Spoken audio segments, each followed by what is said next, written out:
All right. Well, we'll go ahead and get started then. Uh, if folks come on after we get in the middle of it, they got some questions. I mean, obviously we can circle back around and talk with them. But for those that are able to join, welcome to our this is probably about the fifth or sixth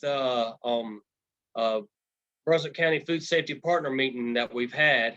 And we just appreciate everybody that can join.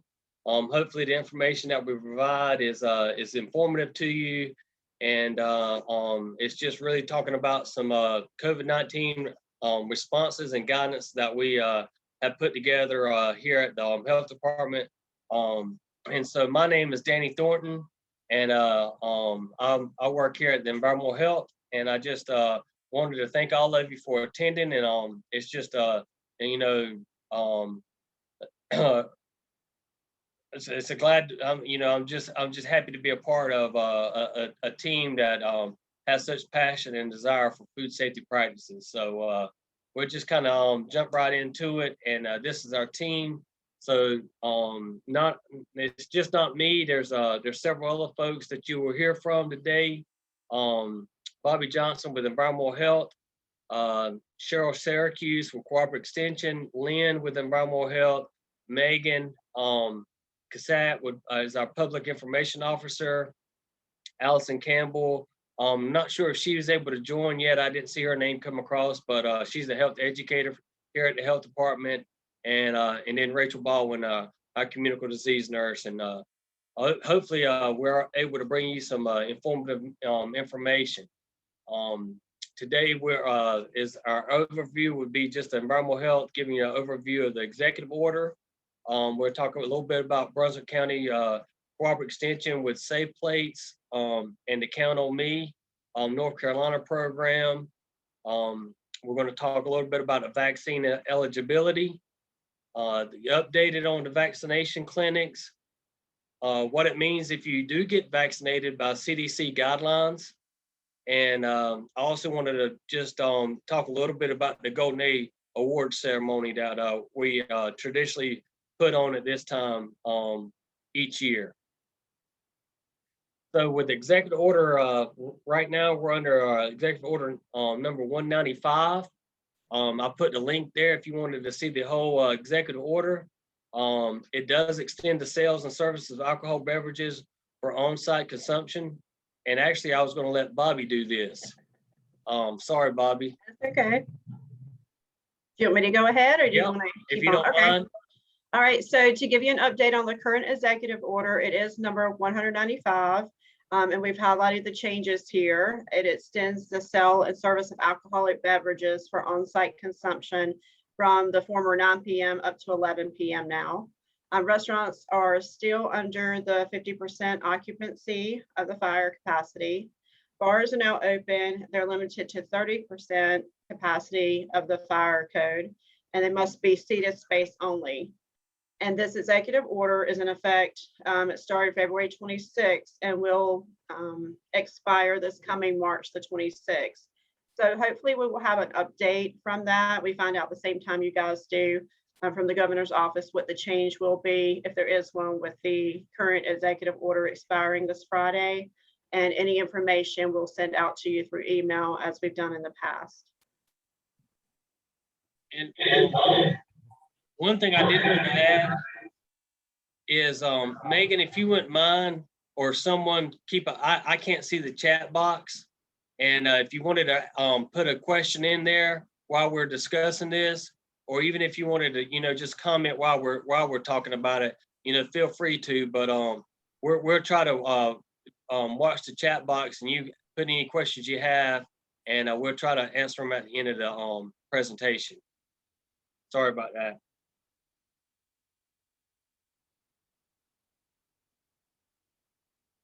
So we'll go to Cheryl now. Great, thanks, Danny. Safe Plates, for those that know or don't know, Safe Plates is the North Carolina State University and North Carolina Cooperative Extension's food safety manager training. We used a testing company called Prometrics, and they are an ANSI qualified test. which means that is the one that the health department is looking for when they're saying they would like a trained food safety manager on site. We have traditionally, I've been doing them for about 15 years here, teaching these food safety manager classes in the county, and we've traditionally done them live, and we've done them in the spring at the Chamber of Commerce in Southport, and it's been a really popular class. The North Carolina Restaurant Association has asked that we not do live classes, at least this year, throughout the year of 2021, because they just say, you restaurant folks and you food service folks are already under enough pressure to get yourself to work every day and being exposed to folks. You don't need the pressure of having to go to a class and be exposed to other restaurant people that are out there every day on the front lines. So we don't want to, make you come to a class and be in a classroom with other folks, even though I really enjoy working with you all. And I think we have a good time interacting as class participants. So in this year, we are doing the Safe Plates Food Safety Manager training virtually. It is running right now as a pilot, and we're working through the bugs to see how it all works. But toward the end of April and into May, we will be launching the Food Safety Manager training virtually. You can, it's on actually what they call a Moogle, which is part of North Carolina State University's training site. And you will register online using a credit card, and then you will have the opportunity to watch these modules. There are 10 modules, just like we do when we do the live classes. The 10 modules, all the materials, all the books, all the quizzes, anything that you would need to take the food safety manager training will be available. I know some of people are getting pretty anxious to get their staff trained with food safety managers. If you need that to happen before May, my email's on this slide. Email me. We'll see what we can do to try to make that happen. I am planning to give the Prometric test early in April for some folks that want to do testing without a class. I know we find that acceptable for people that have done this in the past. They've been certified in the past and don't necessarily want a refresher class. But I know this virtual one is coming. The price will be $125 per person, and this includes all the training that you can get on the website, and then also the testing. I am going to be testing people in person. Tests have to be done in person, but we've got a COVID plan for that, and we'll make appointments with folks to get you tested as appropriately. So if you've got questions about this, drop me an email or call the Cooperative Extension here in Brunswick County, and we can get you those answers. Okay. Another thing that we've been talking about over the past 6-7 months is the Count on Me program. The Count on Me program was developed by North Carolina State University, North Carolina Extension, and the North Carolina Restaurant and Lodging Association, along with Health and Human Services, and also the North Carolina Travel. The idea there is to get everybody coming back safely to the restaurants. The program is still up. Oh, I wonder what happened. Sorry. All right. Okay, good. The program is still there. So if you're thinking your staff maybe needs to be retrained, or if some things happen, they are constantly revising this. So you can go back in, sign up again. The Count on Me program is free of charge, reviews a lot of the procedures that businesses should be still using to keep themselves and their employees safe. In talking with the folks at North Carolina State University, they're even adding some things to it. And one of the things they're adding are food pantries and keeping people safe at food pantries, and also farmers markets. So there will be some new modules and some new training. So if you've got some folks that you know that work with the food pantries, or folks that are thinking as customers wanting to go to the farmers market, or if they are wanting to set up booths at the farmers market, some guidelines for them as part of the Count on Me program. let's go. The next slide, I think, tells us how to get there. How to get there is you visit the Count on Me. It's Count on Me, all little letters.org. Couple of different trainings there right now. You enroll through a program that we have, a platform called Eventbrite. It's completely free of charge. You just need to enroll through this platform. And then all of the courses that you want to take, either the front of the house, the back of the house, or other businesses. There's something for museums, and I know there'll be the farm market things coming up, retail stores. So there's some different courses you can take within the Count on Me program. And then once you take the training, make sure you go in, get a certificate printed out, but also register your business on the website. So that when somebody goes in and they say, oh, what's available in Southport that I can trust, that I know that they've gone through the training and we know they're doing the right thing, they can look and find your business there. It doesn't automatically happen. You got to go in and make sure that you put yourself on the map.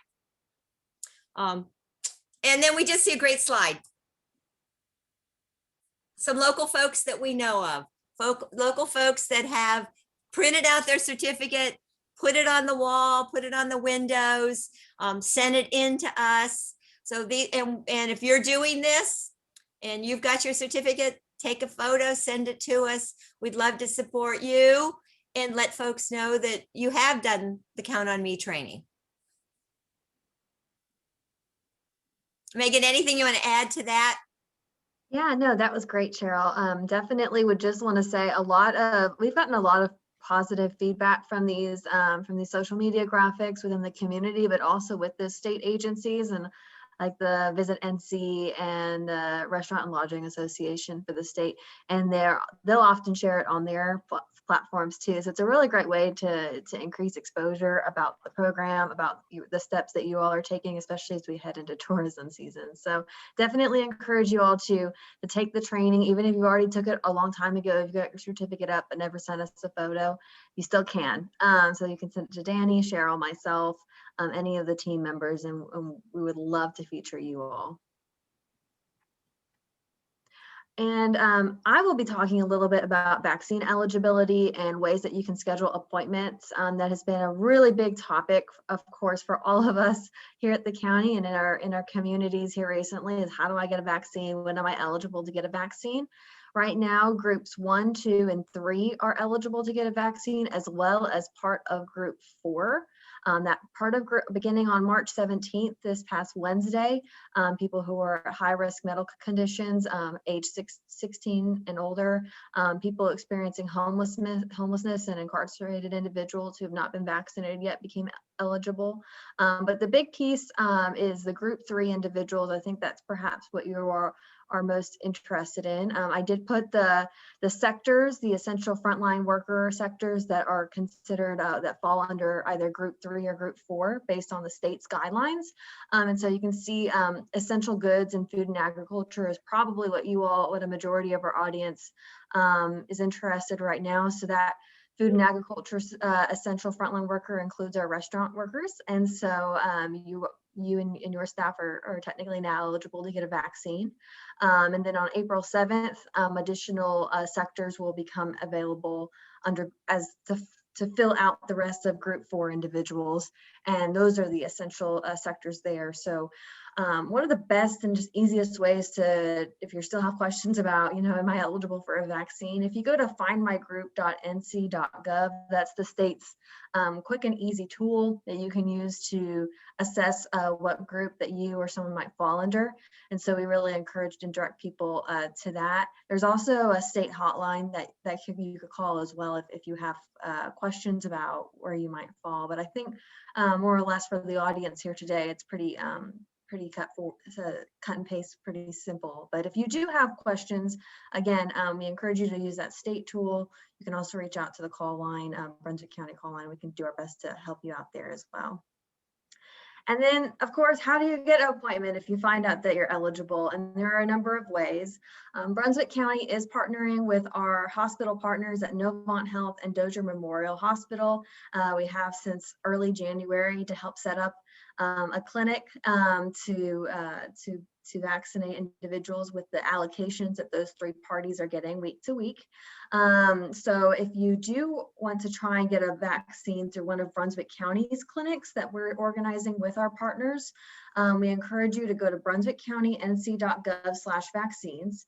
We have a button to a scheduling tool through Novant Health where you can sign up for, you can see if there are appointments available. If there aren't appointments available when you search, you can sign up for alerts for when appointments will be added up to the schedule. I checked earlier today and there were some appointments actually available later this week.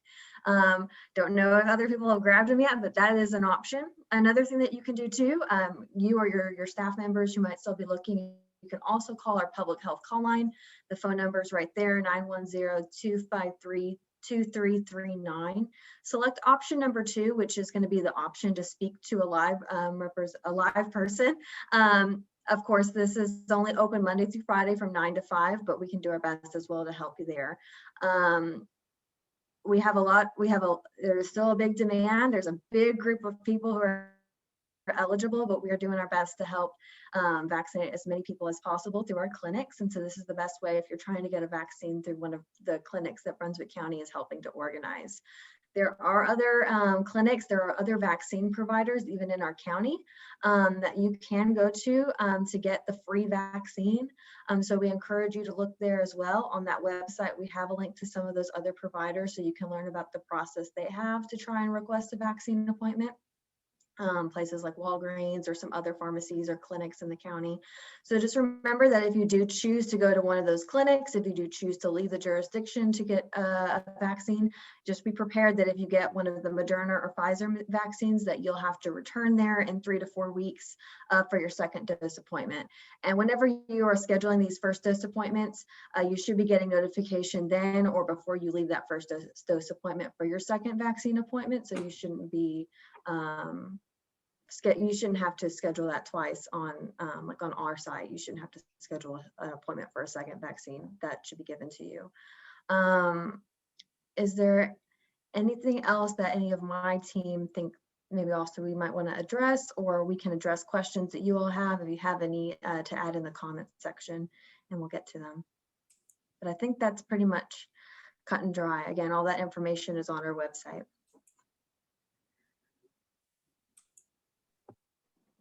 All right, well, I'm going to go over some information regarding the CDC's new guidance for fully vaccinated individuals. I'm going to first start off by talking about what fully vaccinated really means. Fully vaccinated is when it has been 2 or more weeks after you have received your second dose in a 2-dose series. That could be Pfizer or Moderna vaccine. So you've gotten the second dose and it's been 2 weeks since that second dose. Or if you got a single dose vaccine like Johnson & Johnson, it's been 2 weeks since that time period. So this guidance that CDC developed is basically what you need to know once you are fully vaccinated, if you develop symptoms, or if you have some staff that develop symptoms, or if you have some staff members that are exposed to someone who has COVID-19. A fully vaccinated person with COVID-19 symptoms pretty much needs to be treated just how you normally would a person who has COVID-19 symptoms. They need to isolate themselves from others and be clinically evaluated for COVID-19 and tested if indicated. And if a fully vaccinated person with no COVID-like symptoms has an exposure to a COVID-19 individual, they do not need to quarantine or be tested following an exposure. These individuals should still monitor themselves for COVID-19 for 14 days following an exposure. So it can be a good incentive for your staff to get vaccinated. If there's a person that's working, in the restaurant, the other folks that are vaccinated that may have come in contact with them can still continue to work and get paid. And if anybody has any questions about that, you can put it in the chat.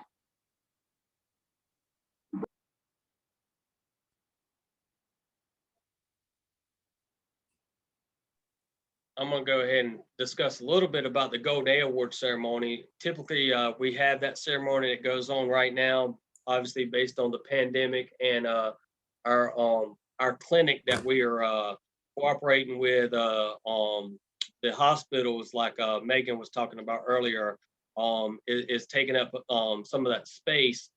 So it has been canceled this year.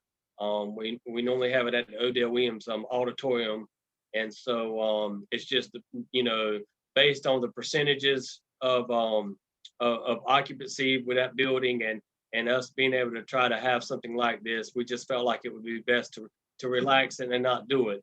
But that doesn't mean that we're not going to still give out our certificates, and so we have still we've calibrated or calculated the number of establishments that received it, and this year we have there's 484 food establishments in the county, and 336 of them qualify for the Golden A Award. That's 69% of our establishments that are qualifying, and that's just amazing. That so many of y'all are really fighting this pandemic, trying to keep this pandemic under control, and you're still, while our inspectors are going out there and taking a look at it, you're keeping food safety at a high standard. You're able to make sure that your practice and your operations are doing what they need to be doing.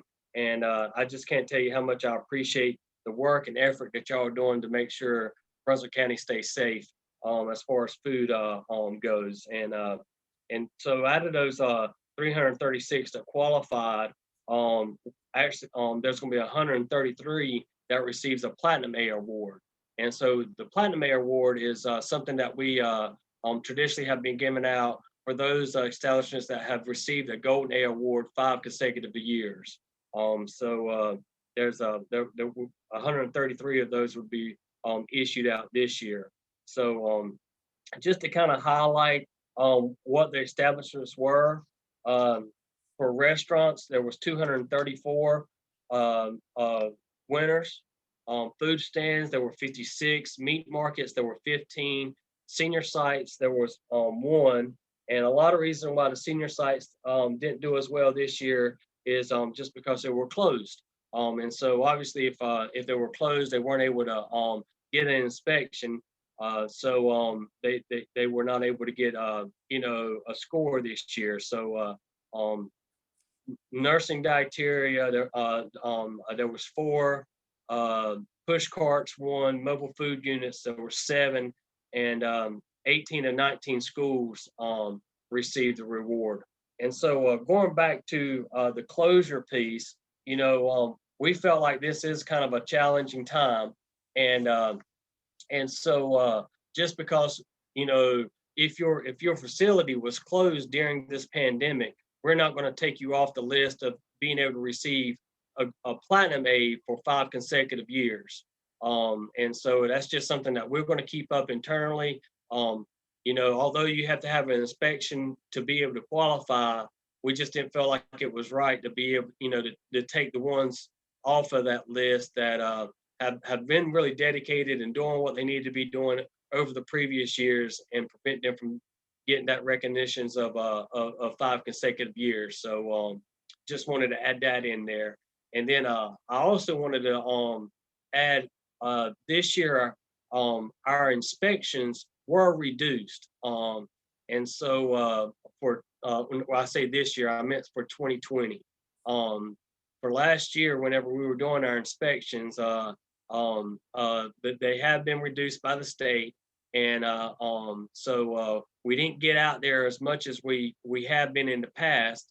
But the reason why the reduction in it was mainly because staff were asked to do other things and other types of duties, during this pandemic, and making sure everybody had a good understanding of how to operate, and making sure that the some of the measures are put in place according to the executive order, and also following CDC guidelines. Our staff was tasked to do those things and try to outreach the community in providing that information. And And so the state recognized that. And so although we weren't actually in your restaurants doing inspections, we could have easily been going to your restaurant to talk to you or have a conversation with you about the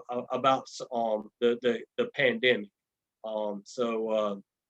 But but that's kind of how the Golden A Award's going to be done this year.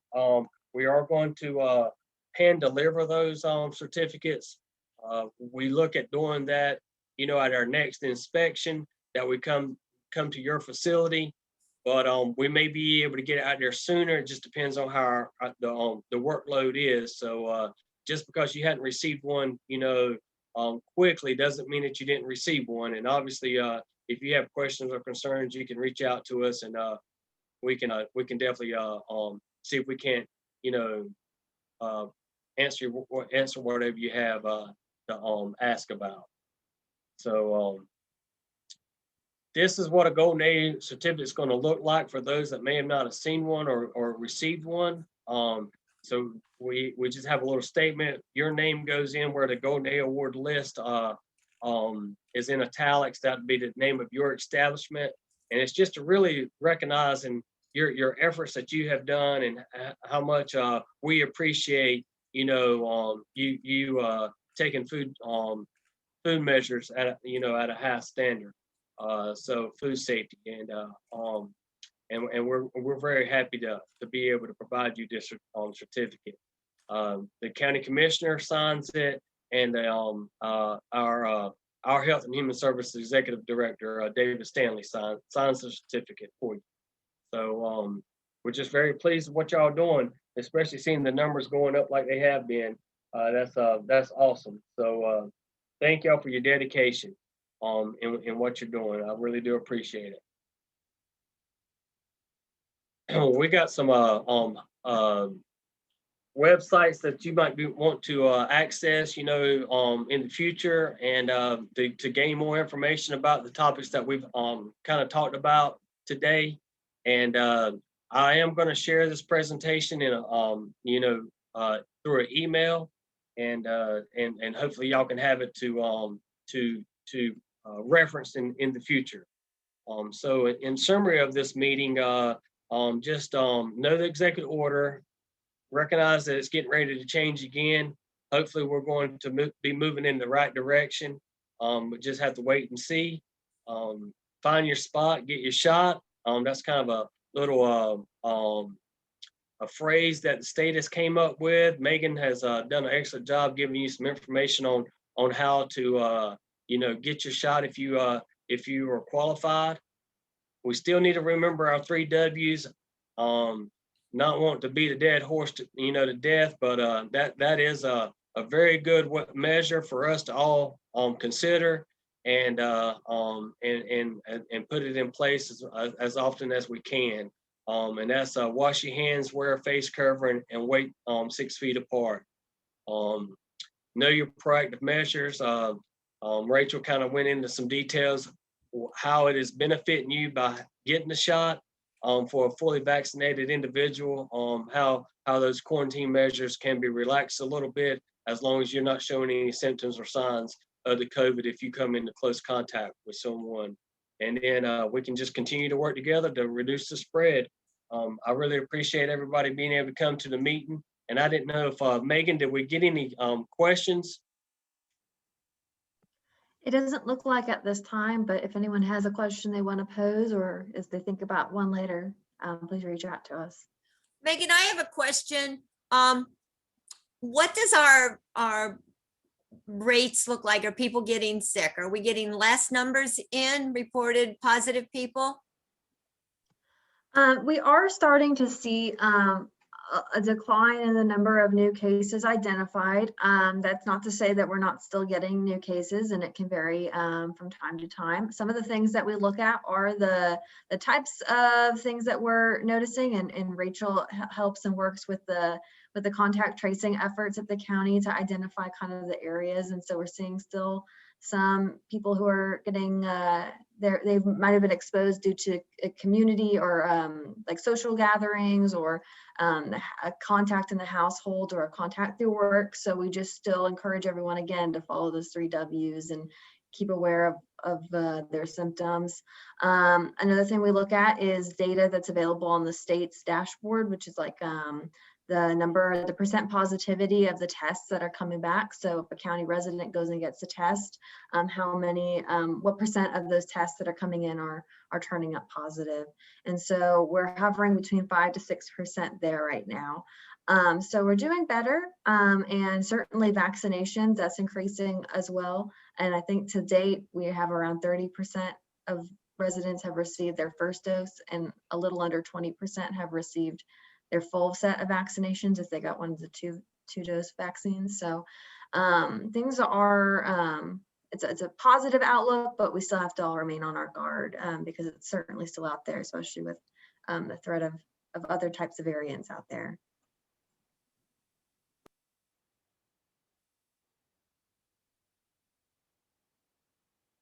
One thing I did want to leave you guys with, I've put it on the screen here, is a food COVID net. I don't know if any of you are aware of it, but this is NC State, and Cheryl, you may be able to shed some light on this a little bit, but this is really Ben Chapman, Dr. Ben Chapman. He's got a collective, he's calibrated. He has gotten with a multiple or other. It's like a they call it like an intersection where food and COVID comes together, and it's really there's some webinars here. One of the most recent webinars that they have is, you can see down here at the bottom, it's airflow, ventilation, and close contact. It was a very good webinar, and so I don't know what their schedule looks like as far as releasing more of them, but there's other universities that are working together to provide this information, and it's really designed to help out the food industry and how COVID has affected the food industry, and how what they have learned and what they've gained, and how you might be able to put something in practice to make your facility safer. Cheryl, do you have anything you want to kind of add on that? Well, I do know that Dr. Ben Chapman, who is our state specialist at Cooperative Extension here in North Carolina and at NC State, has been a leader in this food related to COVID situation. He was on top of it way back early last March when people were asking, do we need to sanitize boxes when we bring them home from the grocery store? And he's been a leader nationwide. I think over almost all the 50 states have used the materials that were developed here in North Carolina, including the Count on Me program. So we're really pleased that they're taking this the next step and just continuing this education and looking at some of these really specific concerns that restaurants and food folks have. So they're not just giving, saying this is where we've been and we're done. They're going to just keep going with it and keep doing the research and looking at what kinds of information, and offering a lot of these webinars, joining together with specialists from across the nation. Well said.